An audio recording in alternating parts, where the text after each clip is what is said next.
Hello everyone and welcome to Flickering Myth. My name is EJ Marino and today we have a Disney Plus review. There is a new Marvel series about to hit the streaming service and I have my feelings on the first 2 episodes of Loki.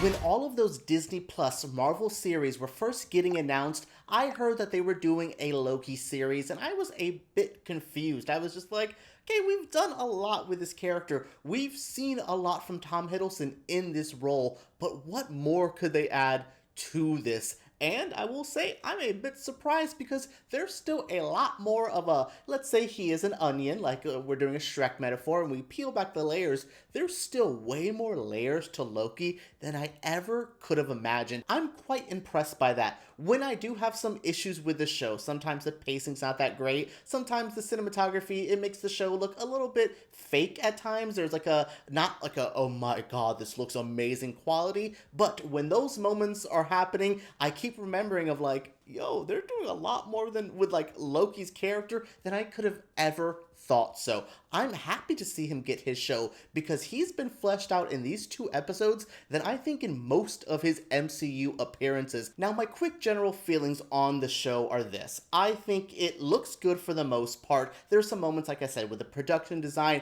and when they're like shooting on green screens that I don't think the show looks as great. But when those moments are there, I'm just like, okay, let's get to something else. And then there's like a practical effect or a costume that completely blows me away. So there's some attention to detail in other avenues that I really enjoy. Yeah, I think this is a pretty decently well-made show. I think it doesn't have the polish that I think WandaVision has, but it doesn't look as flat and generic as I think Falcon and the Winter Soldier. Each one of these shows have their own identity, and I think I do like Loki's aesthetic the most. I thought it was going to be pure Doctor Who, so I'm glad to see that it does have its own thing. I just hope in the future episodes there's a little bit more like focus on practical effects and practical settings because it could really make this show look that much better. I will also say this show is mostly for die-hard MCU fans, which you're gonna think I'm pretty crazy saying that because you're like, we're this far into the MCU, everyone should be die-hard fans.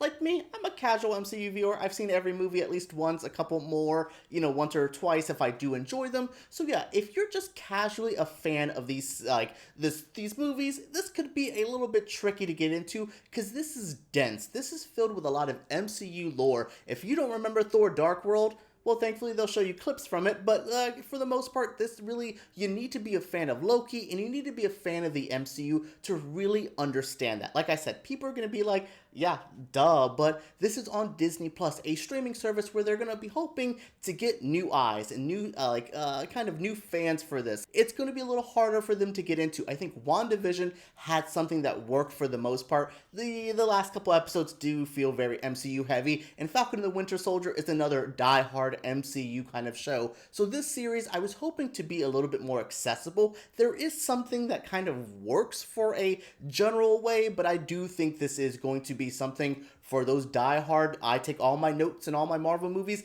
This is for you, and I'm happy that Marvel's doing that. This is what it's needed, but just don't be shocked when everyone doesn't like this, and you're like, why don't you like it? Maybe you can figure out why me saying this is pretty hardcore MCU, that you can see why some outsiders may not be in love with this. And my last point of my general feelings is, I've watched the first 2 episodes, and I feel this show is more of a binging show than a weekly release show. I thought these first 2 episodes were good, but I was just like, yeah, I don't know if I was waiting another week for this, if I was going to be like, I need to know what's next, please, I have to know this information. I don't know if I feel that way, but if I was binging, I would actually be pretty into it. The second episode finished, and I was just like, oh, I don't have my third one? Okay, well, I'll get around to it whenever they send it to me or whenever it's on the actual Disney Plus service. So I will say I do feel personally it's a binge show more than a weekly show, and that is a big topic of conversation these days. Some people feel like some shows need to be binged. Some people feel like they need to be weekly releases.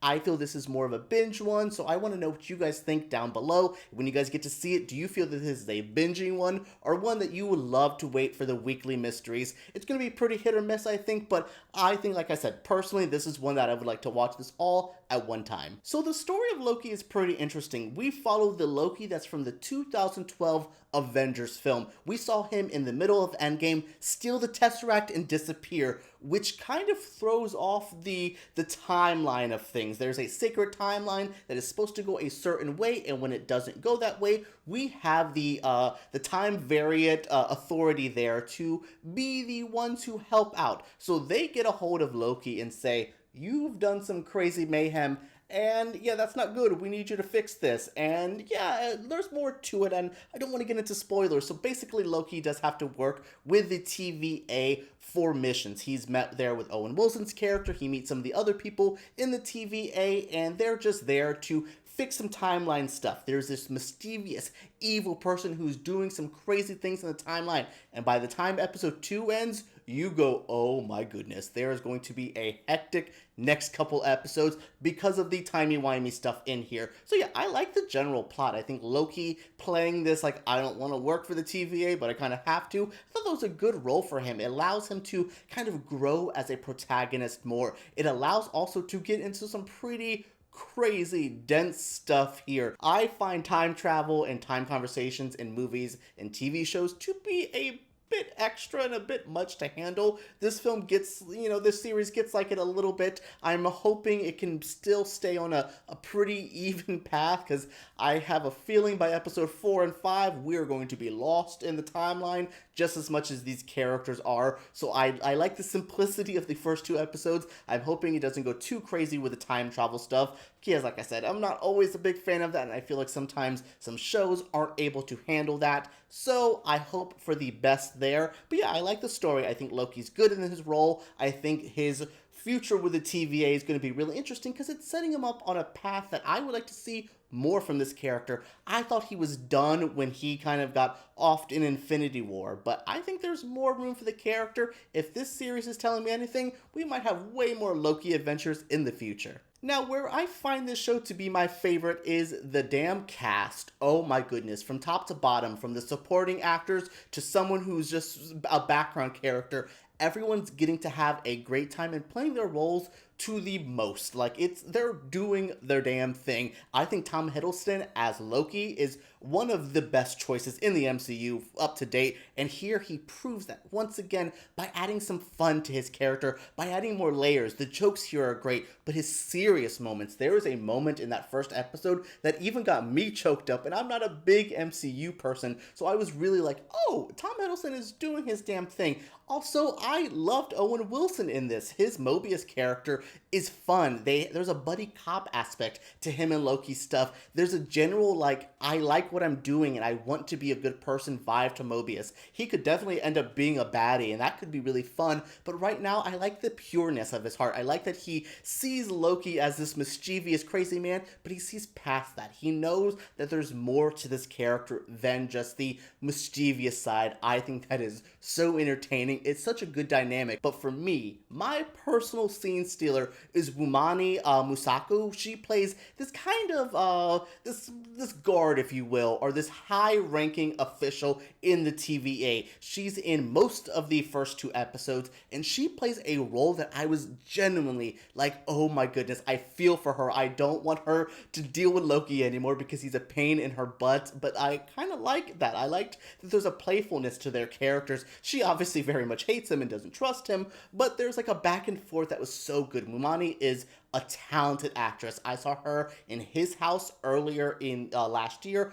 A phenomenal film. She's also in Lovecraft Country, so she's a good actress getting some good roles, and this might be my favorite one from her yet. But overall, I think everyone, I think Miss Minutes, who's like this mascot character played by, voiced by Tara Strong, phenomenal. This is just a really, really interesting cast and crew. There is one character introduced at the end of episode 2 that I need more time with. I don't know how I feel with yet, but we will see in the future because that's going to be a big part of the show going forward. But yeah, I like what's here. I like this cast. I enjoy spending time with them. That's the biggest thing with TV shows.